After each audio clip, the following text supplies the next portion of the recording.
The Lord be with you. A reading from the Holy Gospel according to Matthew. When Jesus saw the crowds, he went up to the mountain. And after he had sat down, his disciples came to him. He began to teach them, saying, "Blessed are the poor in spirit, for theirs is the kingdom of heaven.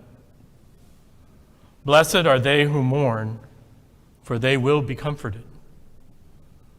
Blessed are the meek, for they will inherit the land. Blessed are they who hunger and thirst for righteousness, for they will be satisfied. Blessed are the merciful, for they shall be shown mercy. Blessed are the clean of heart, for they will see God. Blessed are the peacemakers, for they will be called children of God. Blessed are they who are persecuted for the sake of righteousness, for theirs is the kingdom of heaven.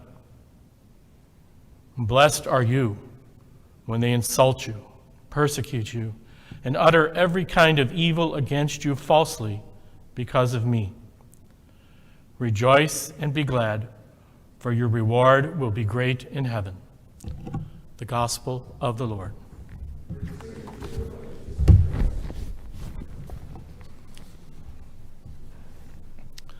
This day is the feast of every saint, not only those celebrated by name in the church's calendar, but also the silent, unknown ones, who may, in the eyes of the world, seem never to even have existed.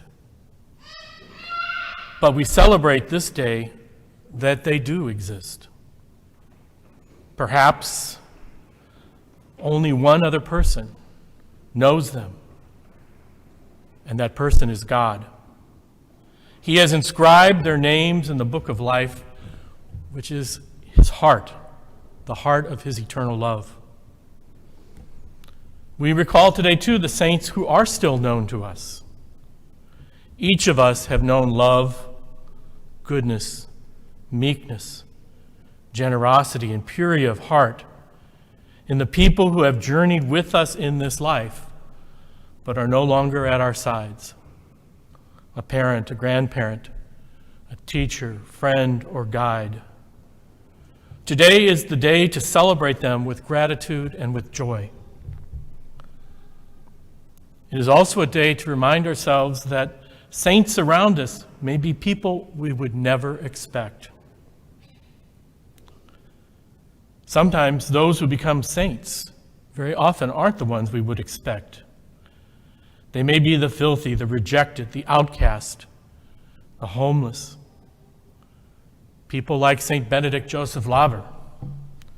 He grew up the son of a prosperous shopkeeper, but felt called to give up everything and follow Christ. He spent his life wandering from church to church in Rome. He rarely bathed, never washed his clothes. Some people were repelled by him.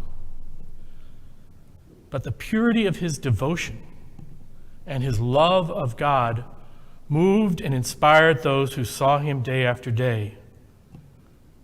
When he died at the young age of 35, priests of Rome preserved his filthy clothes as relics, and they buried him in one of the churches he loves. Today he is the patron saint of the homeless. In the 1920s, if you had to pick a woman who was least likely candidate for sainthood, it would probably have been an anarchist and communist from Brooklyn named Dorothy Day.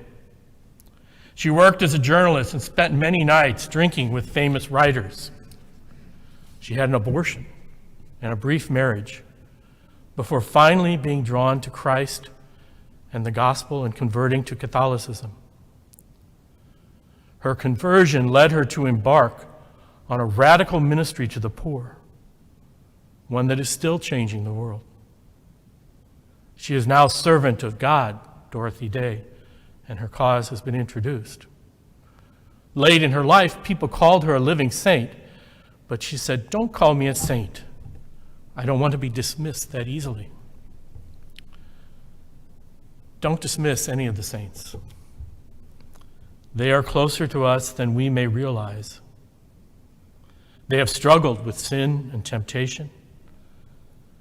Despite what the common sense of the world might think, they've walked the journey toward holiness, sometimes stumbling, sometimes failing, but always getting back up and moving on, resolving to do better, to be holy.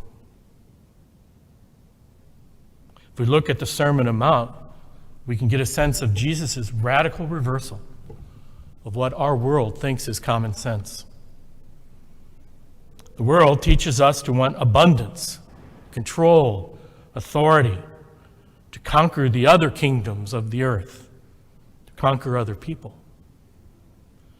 Jesus' wisdom affirms that only the poor in spirit can achieve the reign of God. We are taught to want more than anything else, to avoid pain and suffering.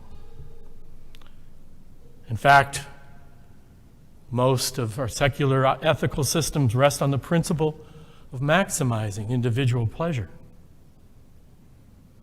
Yet Jesus says, those who open themselves to sorrow will find ultimate consolation and peace.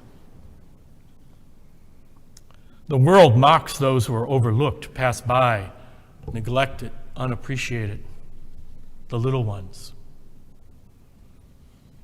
We're number one is so often the chant in our arenas, our nation, our special interest groups. But Jesus says it is not the number ones who will inherit the land. It is the lowly. We struggle to build ourselves up in the eyes of the world with things, projects, people, to collect things. The Sermon on the Mount counsels us to abide in our hunger and our thirst, to abide in a certain level of emptiness, of unfilledness, so that we thirst for the holiness of the saints. We thirst for the justice of the reign of God. So often, as human beings, all of us, our hearts are divided between what the world tells us to do and want and what the Sermon on the Mount calls us to. That's why I think we often feel unhappy, unsatisfied. Jesus in the Sermon on the Mount calls us each day to grow in our purity of heart and wholeheartedness. The call of the Sermon on the Mount. We will always be divided in ourselves. We will never be perfect. But the Sermon on the Mount calls us to the wholeheartedness where we will find happiness and we will find God. The peacemakers, the do-gooders, the bleeding hearts. So often, they are mocked by the real world. They're often held in contempt, sometimes even by fellow Christians. Perhaps that's why Jesus thinks his followers will be persecuted for holiness' sake. Jesus' wisdom is an insult to natural cleverness, the cleverness often we appreciate and strive for, to gain power, to gain the upper hand against those around us. All that said, nothing can change the fact that today is a day of great hope. We must never be discouraged by our struggles and failings, even our sinfulness. Because this day, the saints beckon us to something beautiful. It beckons us and reminds us of our great potential, the great trust and hope that God has in each every one of us, the promise that lies within us, which is a gift of God, the promise of holiness. God created us for one thing, to become saints, to live in his love, to enjoy his love. And today is a day we remind us that even the weakest among us, even the most struggling around us, even the most sinful among us, has the hope of becoming a saint if we open ourselves to Jesus' message, if we strive against the voices that call us to something else, and we heed the Sermon on the Mount. The promise of holiness is something that was fulfilled in countless people, millions of people, whom we venerate this day.